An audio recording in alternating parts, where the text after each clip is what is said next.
Hello everyone, and welcome to my third video talking about Onyx, Storm, and where I think we go from here, specifically looking at Violet and Xaden. Now, in my last video, I talked about my theories with the dragons and with the gods, and that continues on into this video because we are going to see the gods come up a lot more.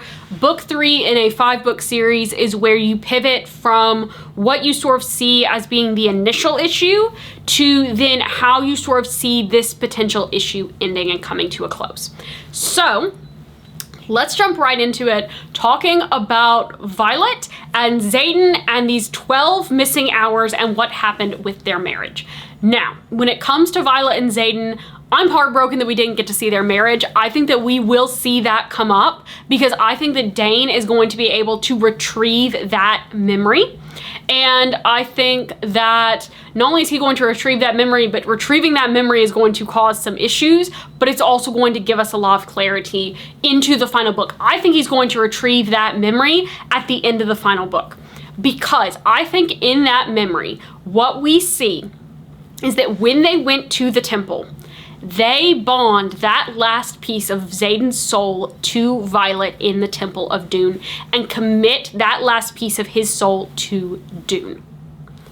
This is important because in the note that he left her, when he says, "Don't look for me, it's yours now," most people initially read that thinking, okay, he's leaving Tyrrendor to her. And yes, he's leaving Tyrrendor to her. She's the Duchess of Tyrrendor now. But he's left his soul to her. That's what the it is. His soul is now in her keeping, and I would not be surprised if it were bound to her ring, if that was the physical bind that they created with the soul. And I say this because he typically refers to Tyrrendor as a she. His soul, I don't think he would refer to as him.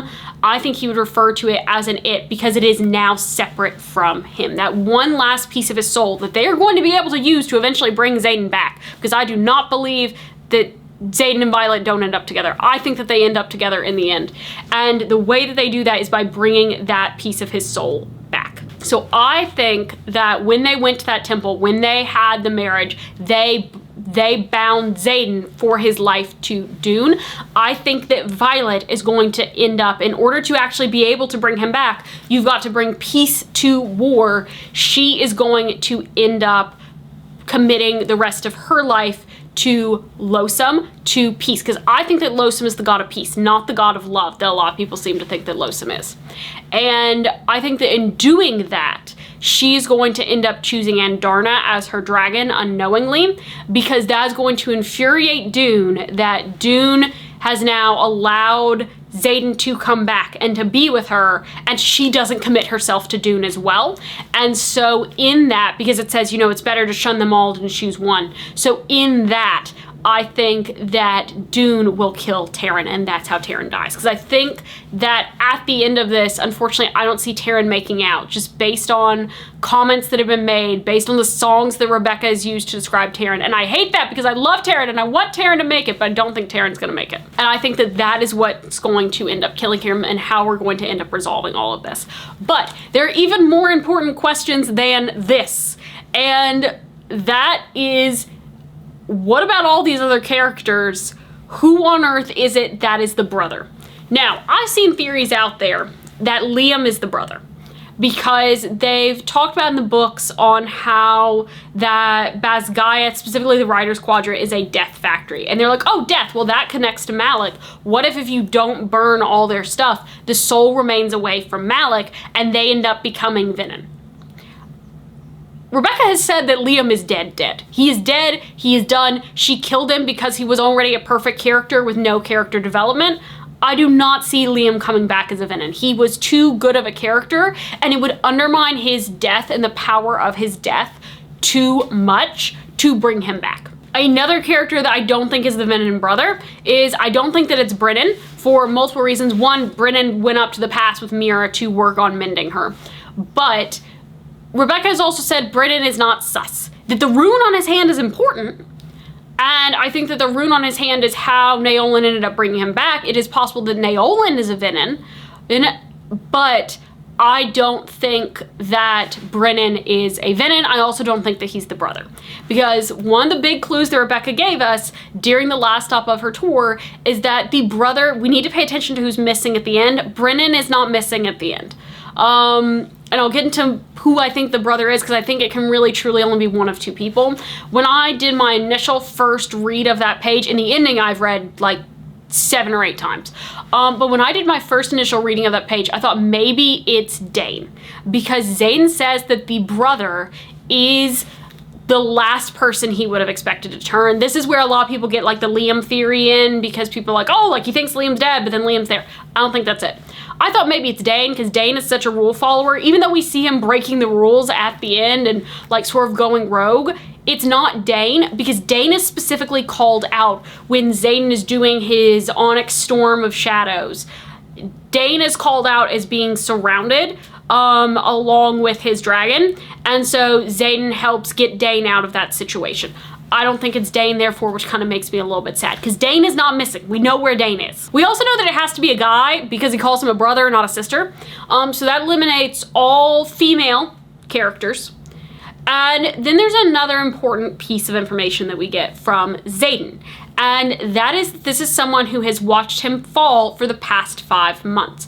We're nearing the end of Violet's second year, and so we're coming into, this is late April, beginning of May. He turned in December, so we're looking at that 5 months is from the point that he initially turned. There are only 4 people who know that he initially turned. Imogen, Garrick, Bodhi, Violet. That's it. Brennan didn't know for a very long time. Brennan didn't know until Riddick found out. And so of those, 2 are girls. So we know it's not Imogen. We know it's not Violet. That leaves Garrick or Bodhi. And we know for certain that Garrick is missing at the end, but we don't know exactly where Bodhi is either. We don't know if he's missing or not. We don't see him on the page. But we also have one last point from Rebecca Yarros to consider, and that is someone who doesn't feel like they've been given enough. Now, a lot of people are saying Garrick because he's obviously missing. And they think that Rebecca saying look for who's missing at the end of the book is her very clearly telling us that it's Garrick.